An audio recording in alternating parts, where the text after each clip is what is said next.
Welcome back to A Fresh Story, the podcast where we have conversations about brave decisions to start over again. I'm Jenny. And I'm Olivia, and we're so glad you're here today.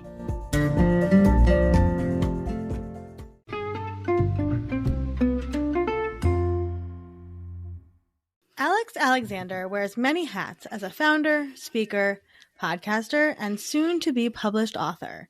But her work always centers around one passion: exploring the dynamics of community and friendship in our daily lives, uncovering what's working and what's not. Through her work, Alex provides relatable examples and practical insights, empowering you to create a support system that truly resonates with you. Boy, we couldn't love this anymore. This is like everything we believe in at Fresh Starts. And I'm going to be honest, Alex, I don't remember who introduced me to you. I truly don't, but I'm so glad. Do you remember? She knows. Yeah, I know. So we both followed each other. Okay. And Julia from Smarter in a Sec introduced us and said we should be on the podcast. And I fangirled a little bit. I was like, oh my gosh, wait. I love Fresh Starts Registry and their mission, and I'm such a big fan. And Olivia was like, I've been following you for a while. Yeah, I love it. So that was with it. a name like Alex Alexander, you don't forget that. So no, that we love Julia. No, it's wonderful. And I got to be on your podcast, and I just, I'm such a fan. We believe in education, right? So much. And everything you do goes back to this really authentic education about community and friendship. And we say here at Fresh Starts, right, community care is self-care. That's why we believe in the registries. And so we're just super excited to have you here and pick your brain about everything friendship. So thank you for being here. I'm so excited to be here. And like I said, I've full heart, I can't even tell you enough how much I support what you're doing and how important it is. And I'm just so grateful for other people that are working in the same sphere, because this is such a big problem on so many levels, and we need all of us chipping in to change the world. Hopefully have this feel different in a few decades. Yeah, it's a big group project we're all working on together. We're all the overachievers of the class, so it's fine. God, yeah. How are you doing today? I'm good. I like we were saying, it's a big overwhelming problem. It's like, where do you start? What strings are you pulling on? It's early 2024, and I'm really excited about this year and all the things I think are going to play out. So I'm riding that wave of motivation right now. Love it. I love that. You posted on Instagram stories. So you're writing a book. I'm writing a book. As we are too. Yeah, so we understand, but you're a little further along than we are. And so you had posted a picture that was so intimidating of you and their pages were all over the floor. You said it's intimidating. I knew exactly which one you were I was like, shit, do we have to do this? No, you do not have to do this. So my book is, when I first submitted my manuscript, it was, I think it was 50,000 words. Okay. And then after my first round of developmental edits, I think it was 57,000. And then after my second round, I think it was 64, maybe. Just kept going. Yeah. And now it's at 77. Yeah. So it's a double-spaced manuscript. And I think I just resubmitted it at 311 pages for anybody who's not sure how word counts translate. And I don't know how you two feel, but when it's just that never-ending piece of writing in a Word doc, it's really hard to track things. And so that video that you saw, I had printed everything out, and I had kind of laid things out in sections, because I wanted to – that was when I finished my first manuscript before any edits. So that was nearly half as many words as it is now. But I wanted to kind of look at it physically and say, am I rewriting the same thing in multiple chapters? Yeah. So I had all these different colored sticky notes on different sections and pages, so I could make sure I wasn't repeating myself. You just kind of lose track. It's so long. Yeah. And you have to read through it. I feel like it's a really interesting glimpse into the way your mind works too. Just that story. Yeah. Yeah. Olivia and I were messaging the other day, and I already have a vision for what my second book is going to be like. I can't believe I'm saying that, because this has been such a process, but I already know. And it'll be more, I think the vision, I mean, who knows, right? The vision is these more like short story segments. Yeah. And in my mind, that's going to be so much easier to track than this never ending piece of nobody writing. tells you how to write a book. I mean, we're encountering the same issue now. It's like, No. we're like, sit down and, you know, we sent the outline to our agent and he's like, this is great. Go ahead. And we were like, but now how do we do this? Right. Mhm. And we only have to write 2 chapters and it's really hard. Yeah. It's really hard. I think, Olivia, for you, maybe the thing that I would ask for you for 2025 is friends with less ambition. Because, like, I don't think you need to be so influenced. We gas each other up. Yeah. I think maybe some, like, people that are not doing so much, they just kind of want to lie on a couch. That might be a good balance for you. I don't know those That's people. fair. She I've never met unfollows one. them. She mutes them. Honestly, you don't unfollow them. They just fall to the back because they're not interesting enough They're to not, show up no. on your Instagram I stories. only want to be friends with people actively changing the world. That is truly, well, Pretty cool set of people to hang out with. Yeah. Why don't you take us back to the beginning of your Fresh Start story? When you asked me for my Fresh Start story, I really paused. I was like, gosh, what is my fresh start? Because so much of my story just feels like this never-ending like jumble of stuff. And I went through a bunch of options, but what I ended up with was, when I was, I think 26, I went and saw a therapist for the first time, which anybody who knows my story, my childhood was pretty traumatic. So the fact that I waited, or I didn't wait, like I didn't have the supportive therapy till 26 is pretty wild, to be quite honest. But I went and saw this therapist, and I think I was going on and on and on about basically how alone I felt in a lot of problems in my life, and specifically frustrated with my family of origin and how I felt all this pressure to like hold us together and keep everyone going and make it okay. And, you know, how hard could I work to fix all these problems? And I will never, ever, ever forget this therapist. She looked at me and just paused. And she was like, for a second, I need you to think about the fact that you're trying to hold your family to a 10. And the reality is that your family's version of a 10 might be a 4.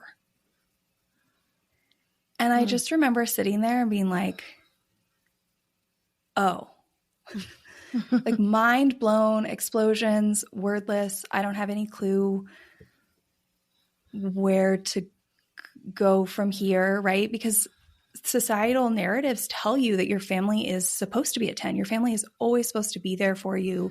They're always supposed to help you. They're always supposed to support you. Every action is supposed to be in your best interest. And for some of us, myself included, that is not the reality. No. We get it. So to accept that it's not a 4, or that's not like that a 4 is a 10. Yeah. That we're on a 1 to 4 scale. Your range only goes up that high. Yeah. To accept that gave me permission to be like, okay, well, I deserve a 10.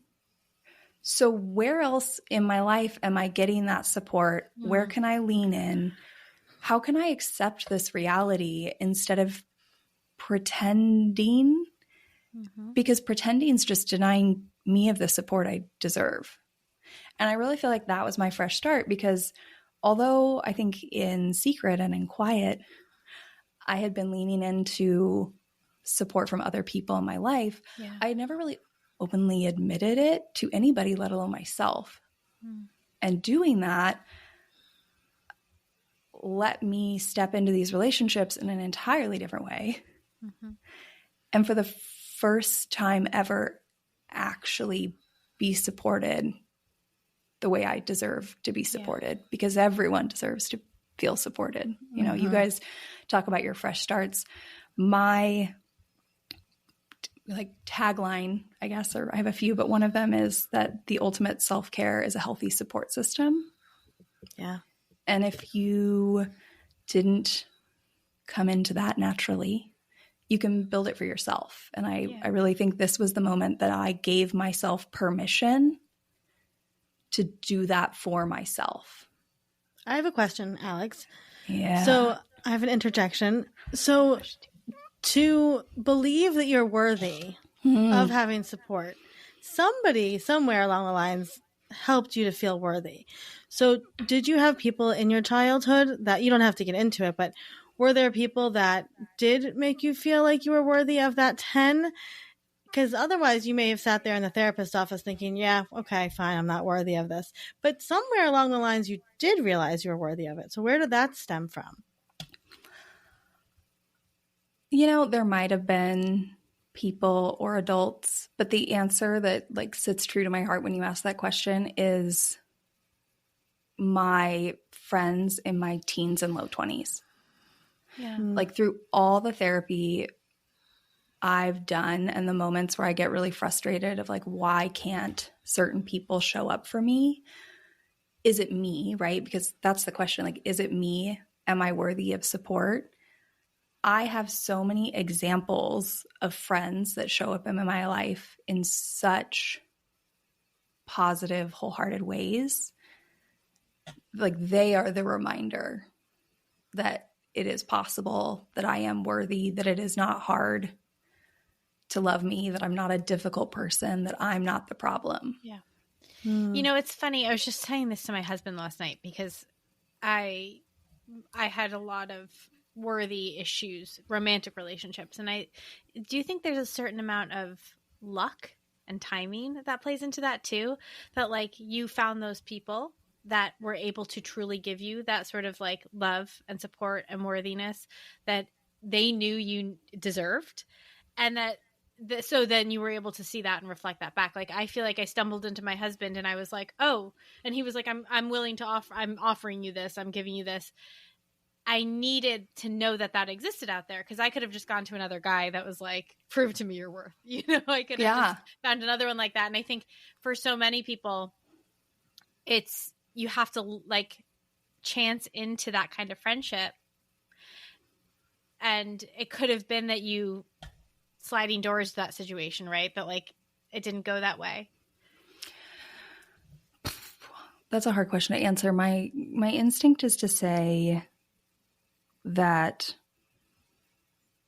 in my teens and low 20s, I think I was so like rock bottom and alone. Yeah. Now, mind you, I was surrounded by people. It's not that, right. I was like, isolation is different. Yeah. But I just kept showing up.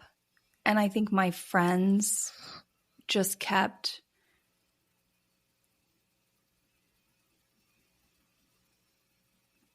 I don't want to say showing up as, I mean, I think they were just there. It was like consistency. I want to say it was consistency, and little bits chipped away over time.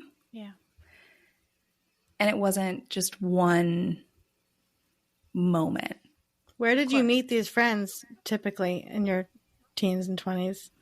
I mean, in teens, it was some friends from high school. I had a group of gals. And the thing is, like back then, those friends, I've talked to them today, they had no idea what my life is like. Mm-hmm. You know, I showed up as a fraction of myself because I just wasn't in a place where I could admit how terrible my home life was. Right. You know, it was like decades later that I really told them what it was like. And they were like, I had no idea. I hid it so well. And then in college, you're away from home. And I had a few different friend groups in college. A couple stand out as maybe not that great, not that supportive. And I think instead of forcing myself into those groups, I think I maybe knew that they weren't that great. Like I still showed up, I was still there, right. But there's something just in your body when you feel good and you feel safe and you feel positive around people. Yeah. And when I found like these other friends, this other group, it just felt so natural to be there. And very quickly, I was there way more than I was with the original friend groups. Yeah. And I think so much of that had to do with, I like to talk about this thing like friend group culture. We're not always going to get it right in the beginning, but when you give feedback and people quickly take it, or they apologize, or they are curious. And it was very apparent, I think, very quickly that right? Because that when we were 21, we're not doing it all right. Like people are saying terrible things or acting in ways that aren't emotionally stable. And we're all dysregulated. But some people rise, right? Some people rise out of that. Yeah. Yeah. We were very quick to like have conversations and try again and not even, forgive, but like take different action. Right. And I think in my body, in your experience, like you can tell when that's there. Yeah. Do you feel like you were raised or taught, where do you think you understood that friends were important? Like, was it just the fact that you needed those people and they were, your body responded to it? Or do you think that there was some sort of education one way or another that friends mattered? So for anybody that hasn't heard my story, the very, very most basic of it is I had a really terrible childhood family of origin situation full of substance abuse. My mom passed away when I was 13, and I had to raise my much, much younger siblings. I was very, very alone. And so I think for me, it was like truly a rock bottom desperation. It was that I was so starved for support that those friends in high school, when I started noticing that they could have conversations with me that like maybe a parent should be having, or they could teach me things, I just leaned in. Yeah. And that's not to say that my friend should have, but like friends' parents were also doing the same thing. Yeah. Like friends and community. Yeah. Were showing up for me in ways that I wasn't getting elsewhere. Yeah. So it was a natural response to the stimuli that was offered. That makes a lot of sense. I was just thinking about this the other day. The importance of your friends' parents. Right? I freaking love friends' parents. Yeah, talk to us about that. I'm curious your thoughts. So often I think people are trying to kind of keep their different people separate, right? It's like, this is family time. This is friend time. Right. And at least in U.S. culture, Western culture, in Europe, it's way more common from what I've heard and what I've seen actually from friends who live there to kind of just bring everybody together. Yeah. But we're slow to do that here in the U.S.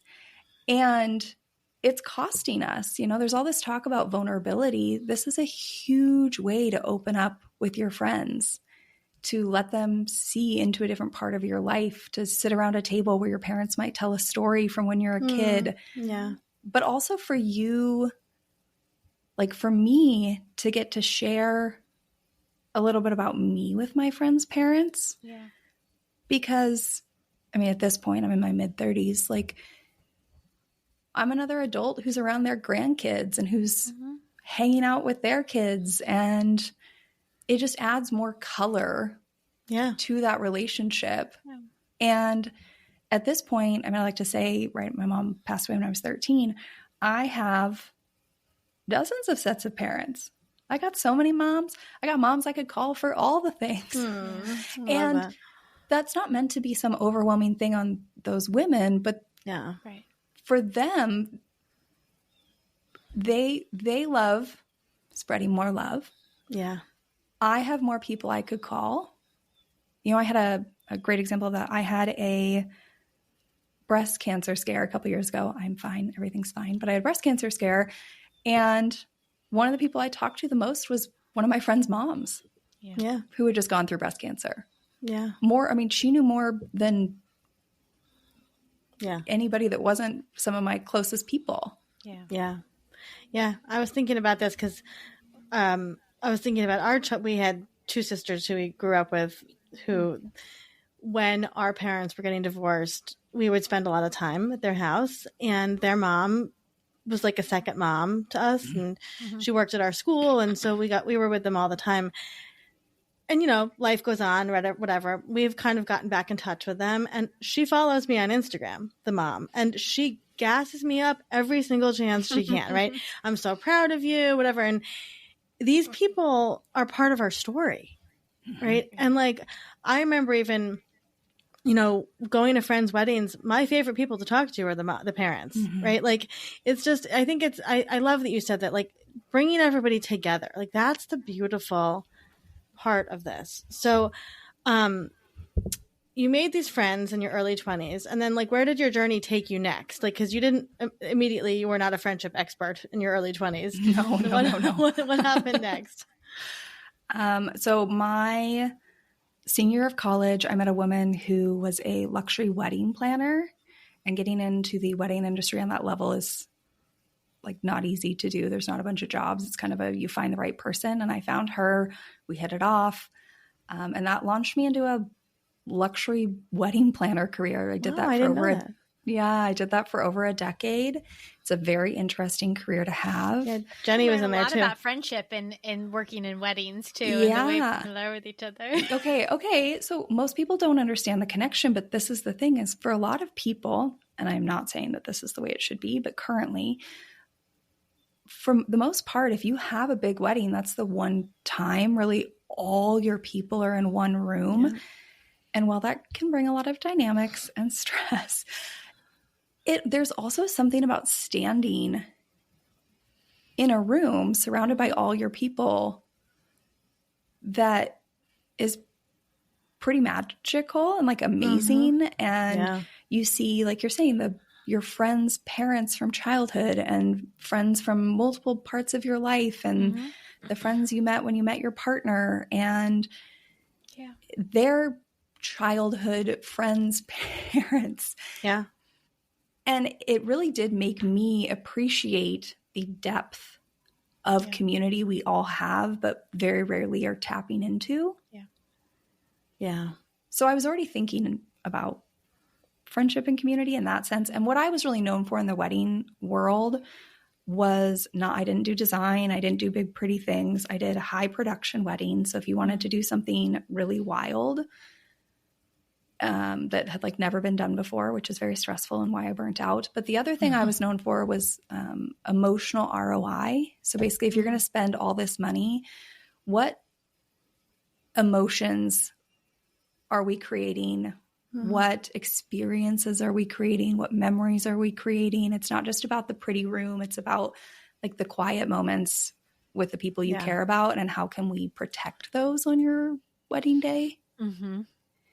So I was already thinking about this kind of stuff. But when you mix in the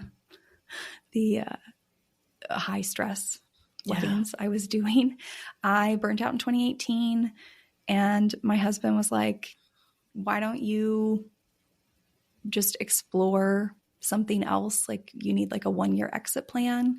So I did a couple more weddings, and I started a food blog. It was called The Eternal Hostess. And I talked about how to get people together with the least amount of effort, basically the anti-Martha Stewart. Perfect. Like, how do we just get together? Love it. And all my focus was on the connection of it and not the stress. Yep. My whole thought process at the time was like, I think people aren't getting together because there are too many barriers to getting together, because we have so many like feelings like we should set the table and do this and do that. So what if we can get rid of it? Then people will still connect. And the more I would talk about that, the more people would message me and say, it's really great that you can tell me how to cook dinner for 10 people, but real talk, how do you have 10 friends? And interesting. I just kind of started talking more about friendship and tiptoeing my way in. And at a certain point, it was like, this is really all people want. They aren't even interested in the recipes. Like, I can see in my analytics what people are paying attention to. And I just made the pivot. Wow, that's amazing. So I would love for you, speaking of pivots, to talk to us, like, what are some of these? You have some great theories about friendship. So if you wouldn't mind sharing one or two of them so we could dig in a little bit more just about the topic of friendship while you're here, I would love any of them. Yeah. I mean, I think a huge core message of mine is that so much talk out there about friendship is black or white. You know, are they my friend or are they not? And friendship is not black and white. Friendship is a spectrum. And we're so focused on what is not there that we miss the value that is there. Right. And the cumulative value in all these connections in our life is really what makes up our support system. So you're denying yourself of all this beautiful support out there because it doesn't reach some peak or marker or moment where they are my friend. Right. But yet, like, there's so much value before that. So I really focus on looking at all the connections in your life, from your family to your community, your acquaintances, your various types of friendships, and really appreciating what is there instead of being so focused on what isn't. Because once we focus on what is, you're a lot more likely to invest energy, and you can add. You can build what you need if it's not what you want, but you probably already have more than you realize. I like that. So speaking of that, Jenny is in a new country. Jenny, you want to tell us your... Well, yeah. So I moved here. I moved here in May permanently. I married my husband in September. Congrats. And thank you. It's very happy. You know, I realized at some point I don't have children, and I work from this room that I am in right now, which is the second bedroom in my apartment, with my sister. And I realized at some point, like, oh, I'm going to have to do something to make friends here. You know, I have one friend here who was an internet friend of Olivia's that happened to be moving to Edinburgh the same time as me, which was an amazing coincidence. But she has kids, and, you know, she's doing her thing, and I want more than one friend.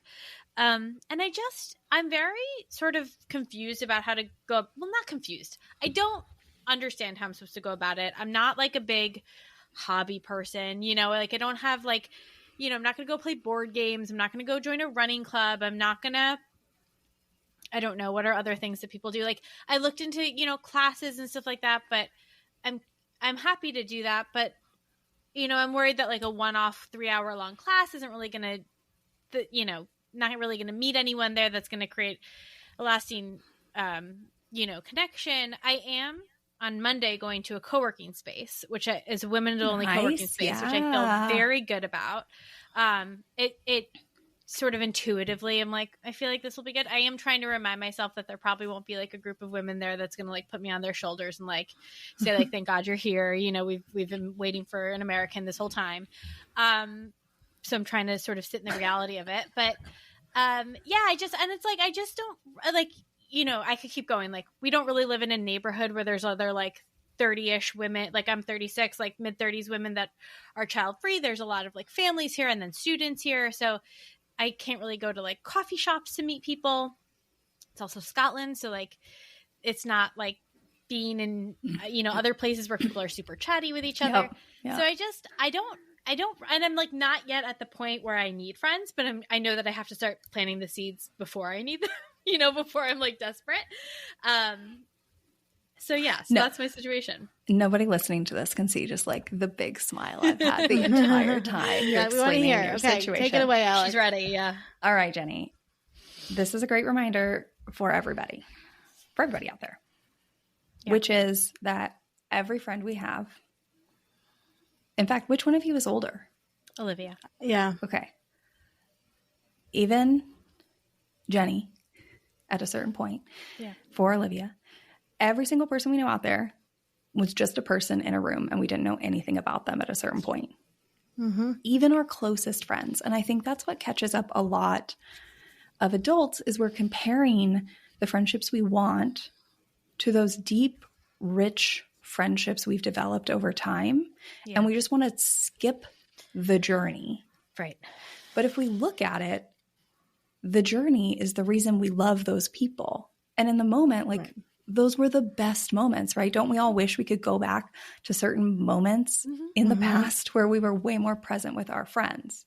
Yeah. Like that was the beauty. And now we want to skip as adults and just get to this comfortable part. Yeah. So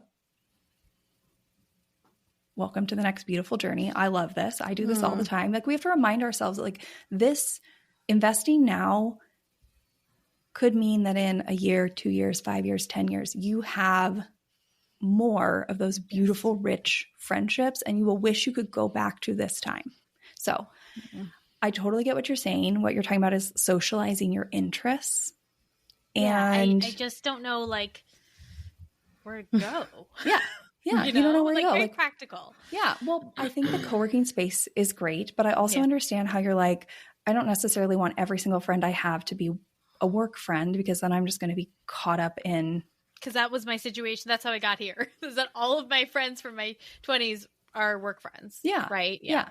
So it's like building in that, it's like broadening your base. So you're doing one thing, you're putting yourself out there. Now, this could be instead of, you know, a running club or a book club or whatever, like what are things that you want to do in the future? Do you want to take more weekend trips around Europe now that you live in Scotland? That's what I would want to do, but I don't know about you. You know, do you want to get into theater? Another great place would be to pick somewhere to volunteer. Yeah, I'm thinking about that. So on my website, I have this diagram that I've developed. I call it the Wheel of Connection. And basically, right, it starts with our family of origin, and then it has what I call formal community, which would be schools and work, but also community organizations, the neighborhoods you live in, groups you join. It could be online virtual communities, that co-working space, you know, and then you meet acquaintances in those places. Right. And then over time, they become friends, and I have 4 different types of friends, but I won't get into that because we're in the beginning stages right now. So I think the other thing here is there's something so beautiful, especially you just moving, in finding formal communities and or your neighborhood, like that's a formal community, where you start to feel like I belong. There's something so magical about going to places and feeling like I belong here. Like I understand how to act. And when you move, you're starting over.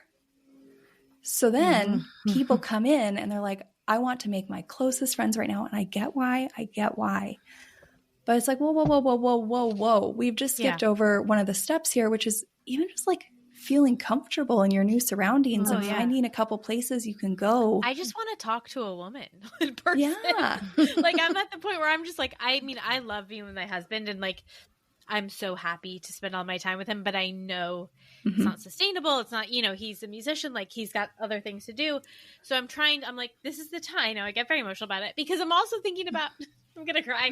I'm also thinking about the times that I did fall in love with my friends, right? That like, I worked in a capacity. I worked in live events. And so I would travel a lot for work. And so I was thinking when you were saying about those like times when you fell in love with your friends, like my friend Melissa and I like were in Texas together, and we just were in this abandoned hotel in Texas together. I mean, there was a convention there, and it was just the two of us. We like got to know each other over a week just at the hotel bar, you know. I just like want to chit chat with a woman. Like I'm so happy to make acquaintances and just meet people and find out what they're doing. I just feel like there's such a confusing barrier to entry because so many of us, and I think that this is a problem a lot of us are experiencing, which is like my hobby is like going for a walk and getting a treat. Like I don't have and like I would love to join a book club, but like I don't know where to find a book club. Know what I mean? Like I have a whole episode on joining book clubs with a military wife who moves around. So okay, I got you on that one. Love that. Yeah, so but it's like that. Like I just don't know. I think that there's a lot of us that are like, you know, we don't know where to start, and it feels very false to like people keep saying like, oh, meet up, and I'm like, I don't want to show up and be like, let's be friends now. Like I need it to be a little bit more organic because I just need to talk to a woman in person. And I'm, oh my gosh, like thank you for being so honest and vulnerable and emotional about it, because what you're doing, I think, is what a lot of people like are quietly doing. People do. I have this conversation that you're having right now, so open and honest and vulnerably in my DMs day to day, but nobody wants to say it out loud. Yeah. And people are so starved for it. And that's the thing is what you're saying, like you have a great husband and you're in a great new place where you're happy, right? You do have some of that sense of community and you're happy to make acquaintances, but there's something more. And we're all walking around saying like, but I'm so lucky for what I have. Yeah. And I'm out here shouting from the rooftops, like you probably have somewhere you want to invest energy and build, and that's okay. It's okay to want more. Yeah. But like society is so lonely and so starved that we're all just shaming ourselves for wanting to do more. So thank you, Jenny, for being so honest and vulnerable and whatever. And I get it because you're in that beginning stage and it's the hardest stage. Yeah. Because once you feel, right, say, let's use the co-working space as an example. Let's say you start going there and the first few times, right, you're going to walk in, you're going to feel uncomfortable. Like, do I sit here? Do I sit there? Do I leave? Like, do I have to wash my mug? Do I have to bring my own mug? Right? Like, that is the little things I'm talking about when I talk about belonging somewhere. Yeah. After you go there for a couple months, you're going to kind of know the lay of the land and the feel. Yeah. That's my plan. I'm like, I'm just going to show up and I'm going to keep being a face there. And then people are going to like, eventually they're going to have to know me. And even that brings us comfort to be able to leave your own home and go somewhere and feel like you belong there, a third space. Yeah. And then you're going to start to have familiar faces and you're going to start to make connection. Yeah. And I totally get what you're saying about not wanting to do meetup. Everybody has what they want to do. And I'm not telling you should. There's no right way. That's the other thing about my podcast. Like there's no right way to do this. Some people are going to go do meetup. Some people don't want to. Great. Let's talk about both options. So in this case, you are going to have to be honest and vocal about the fact that you want to make more female connections. Mm-hmm. Just like we all did at one point, say that we want a romantic relationship, and that's not looked down on, but yet admitting you want to make some more female friends somehow feels icky to say. And like, why is that? We need to change that. We need to change that. Yeah. And it doesn't, I think because it feels icky and we're so bottled up, it feels like this thing we need to shout from the rooftops, which is then awkward. When in fact, it could be so casual as going to that co-working space a few times, meeting people, and just really casually, openly saying like, yeah, I just moved here and I'm really looking for some people who want to try out every coffee shop in this neighborhood and go for a walk. And saying that like so in passing that it's not like whether they do it or not is fine, but you are voicing what you want out in the world. And it could be the person you meet at the co-working space, or it could be that somebody you meet at the co-working space knows somebody, invites them to come to the co-working space or invites you two together somewhere or whatever. And that's how you meet it. Like we just need to start putting this out in the world. Yeah. It's just so appropriate because literally like last week I was like, I think I should download Bumble BFF. And I tried that and no dating app has ever worked for me my whole life. Ever. I met my husband. It was funny. I was like, I want to hear your worst friend making advice.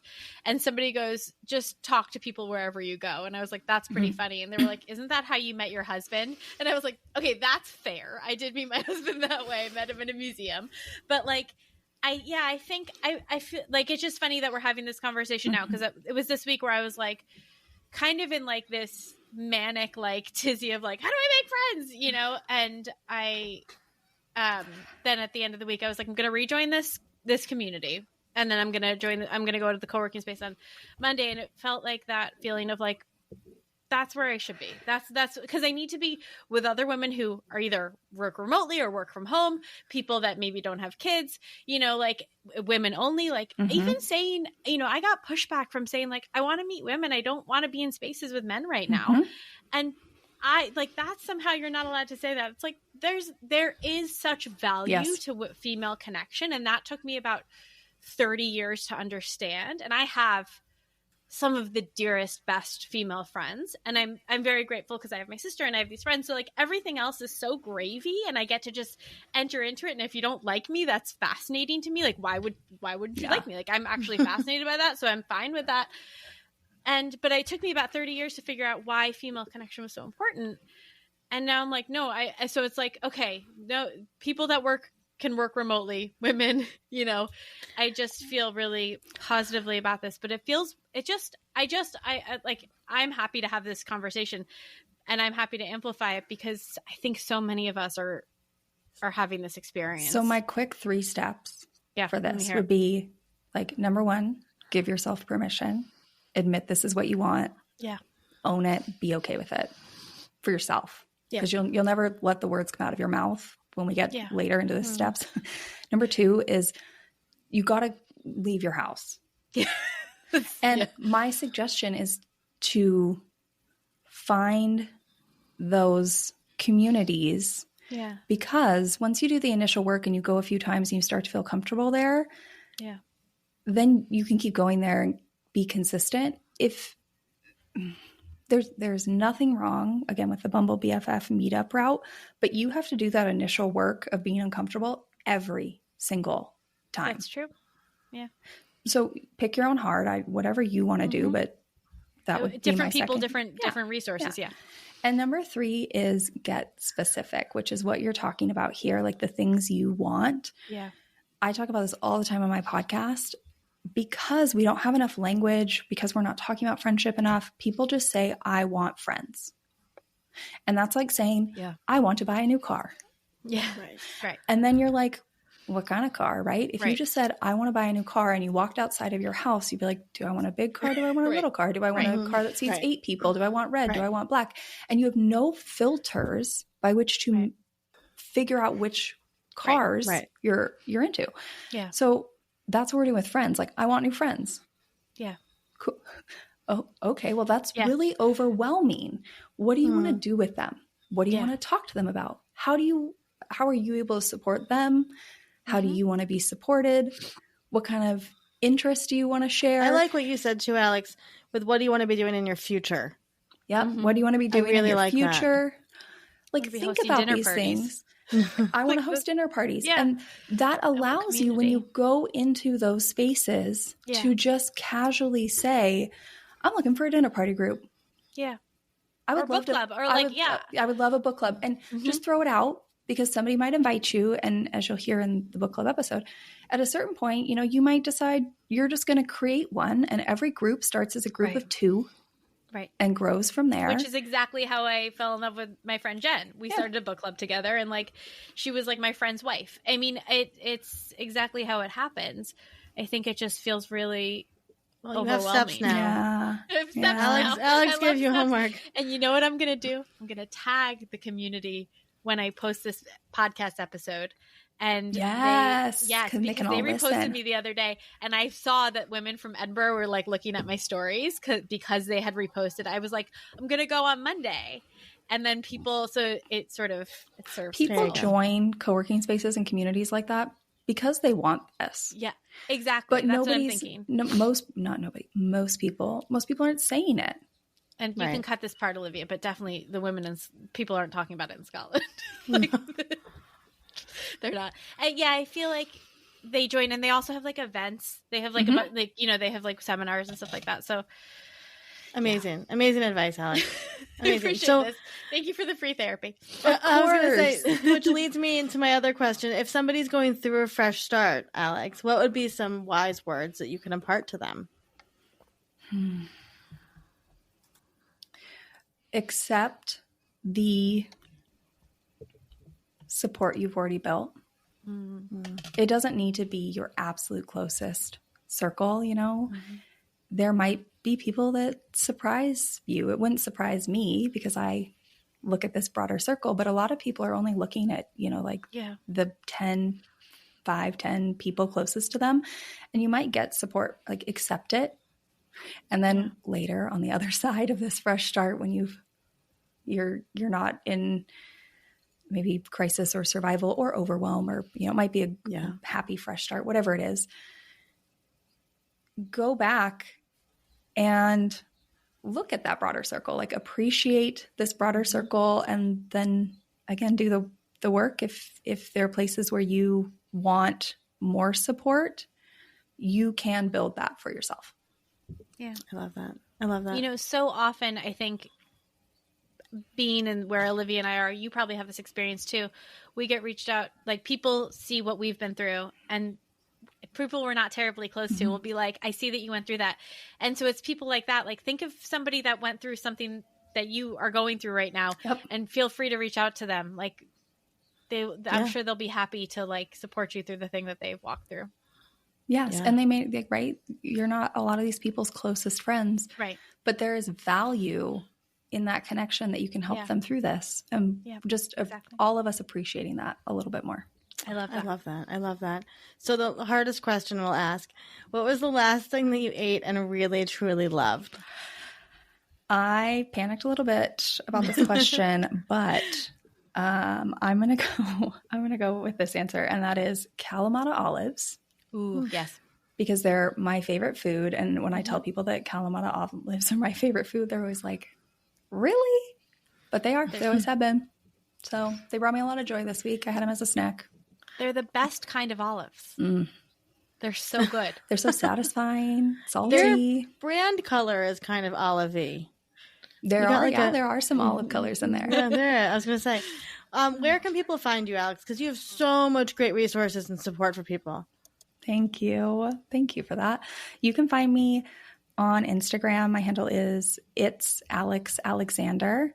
You can also find me on my podcast, which is the Friendship IRL podcast. And I'm on pretty much every platform. Yeah, and you're very so much education, and you're just so generous with your time and your energy, as we saw today. And we're just so excited for you. I feel like this is going to be a big year, and we can't wait for your book to come out and, to support you on that journey. And just thank you for everything you do. And we're happy that we got the chance to chat with you. Thanks so much for having me, ladies.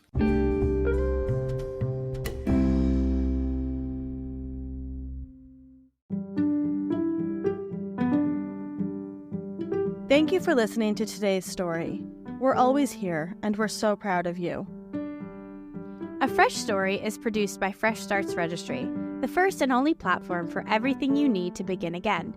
You can read the show notes and learn more about today's episode at afreshstory.com.